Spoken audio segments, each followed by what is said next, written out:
नमस्कार दोस्तों। किसानों का जो मसला है या किसानों की जो समस्या है या उनकी जिंदगी है, उससे जुड़ी बात जो है वो कई बार कितनी ज्यादा लोगों के जहन पर सवार हो जाती है, इस बात का आप अंदाजा लगा लेते हैं। मित्रों, मैं आपको थोड़ा सा और इस बारे में बता दूं कि ग्रामीण परिवेश से जुड़े हुए लेखकों ने भी अपनी लोकप्रियता के एक नए कीर्तिमान स्थापित किए। ऐसे राइटर्स में, ऐसे लेखकों में प्रेमचंद, आर के नारायण, मालगुडी डेज की खास तौर से मैं चर्चा करना चाहता हूँ। शरद चंद्र पूरी उम्र गांव में रहे, अरुंधति राय ग्रामीण पृष्ठभूमि से, अमिताभ घोष ग्रामीण पृष्ठभूमि, फणीश्वर नाथ रेणु उसी पृष्ठभूमि से आए, नागार्जुन, पाश और ऐसे कितने ही जो लेखक हैं हमारे सामने जो लोकप्रिय हुए, जिनकी कृतियां लोकप्रिय हुई, वो भी सारे के सारे ग्रामीण परिवेश से आए। में विशेष रूप से जिनकी चर्चा जो है वो ज्यादा रही है, ये सारी की सारी किसानों पर केंद्रित हैं। इनमें गंगा जमुना, लगान, पीपली लाइव, जिस देश में गंगा बहती है, स्वदेश, अंकुर, निशांत, शोले, दंगल, गंगा जल, मदर इंडिया, 2 बीघा जमीन, नया दौर, गोदान। और ये सभी फिल्में अपने वक्त की हिट फिल्में कही जाती हैं। मतलब कहने का ये है कि ये जो किसानों का जो मसला है या किसानों की जो समस्या है या उनकी जिंदगी है, उससे जुड़ी बात जो है वो कई बार कितनी ज्यादा लोगों के जहन पर सवार हो जाती है, इस बात का आप अंदाजा लगा लेते हैं।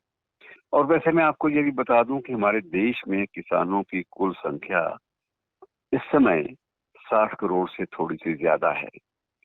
और अगर आप ये, मैं थोड़ा सा आपको एक दुखद आंकड़ा भी दे दूं कि हमारे देश में 1995 से लेकर अब तक यानी 25 वर्ष में जो किसान अपने परिवेश से परेशान होकर आत्महत्या पर मजबूर हुए, उनकी संख्या भी डराने वाली है।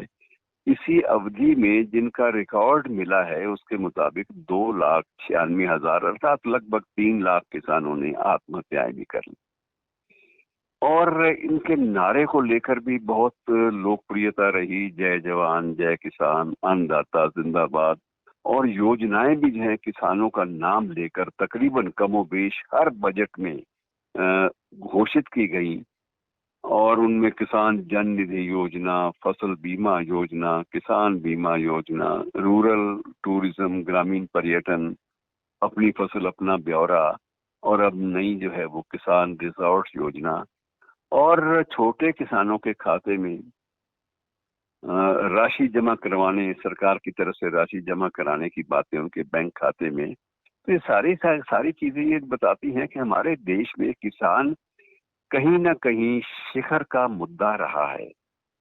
और एक बात और जिक्र कर दूं कि एक वक्त वो भी था कि ज्यादातर राजनीतिक दलों के जो चुनाव चिन्ह होते थे वो भी किसानों से जुड़े होते थे।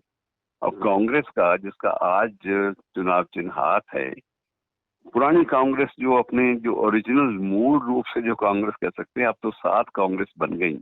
तृणमूल कांग्रेस अलग से हो गई और शरद पवार की कांग्रेस अलग से हो गई, मूल कांग्रेस जो है सोनिया जी की वो अलग से हो गई, और बहुत सारे और भी नाम हैं, उत्कल कांग्रेस है। तो ये इनके जो मूल जो कांग्रेस पार्टी थी उसका चुनाव चिन्ह आपको शायद याद होगा, मैं आपको याद करा दूं कि 2 बैलों की जोड़ी, ये एक चुनाव चिन्ह था। और उसके बाद गाय और बछड़ा भी चुनाव चिन्ह रहा। और तृणमूल कांग्रेस है, इसका चुनाव चिन्ह भी नन्हे पौधे हैं। और इसी प्रकार से बहुत सारे ऐसे हैं, बहुत सारे ऐसे राजनीतिक दल हैं जिनके चुनाव चिन्ह जो है वो ग्रामीण परिवेश पर केंद्रित है, आधारित है, बेस्ड है। और एक और आपको जिक्र कर दूं कि हमारे राजनेताओं में कितने राजनेता हैं जिन्होंने सिर्फ किसानी पृष्ठभूमि के आधार पर अपनी राजनीति की और शिखर तक पहुंचे। ऐसे लोगों में कुछ एक नाम जो है वो आप सहमत होंगे। सरदार पटेल, बिल्कुल विशुद्ध रूप से ग्रामीण परिवेश।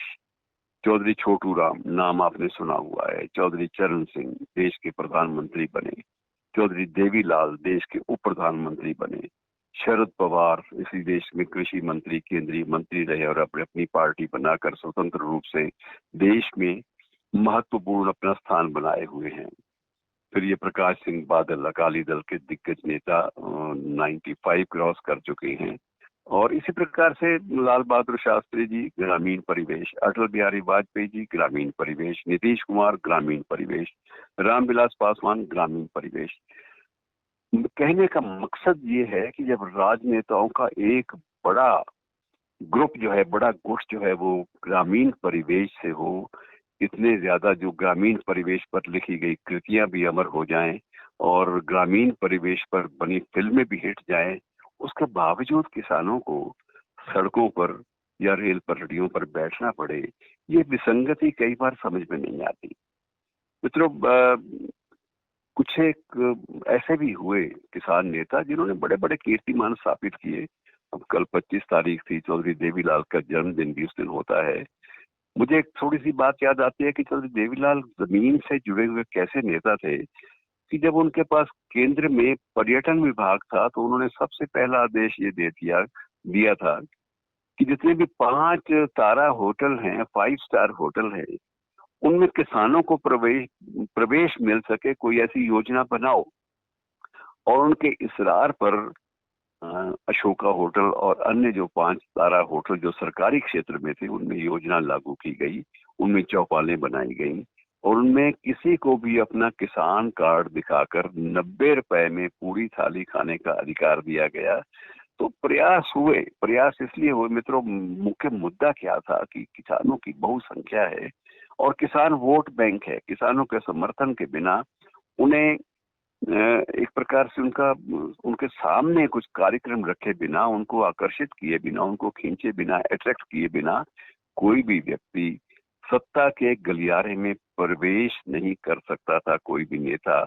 और इसलिए किसानों के लिए इतना कुछ हुआ, लेखन से लेकर योजनाओं तक, लेकिन मुद्दे वही के वही रहे। मित्रों, ये आपको अजीब नहीं लगता कि उसी देश में जो गोदान प्रेमचंद का था, गोदान का नायक एक होरी था, जो एक अमर नायक बन गया, चर्चा का विषय बना, होरी का मुकद्दर आज भी वही है।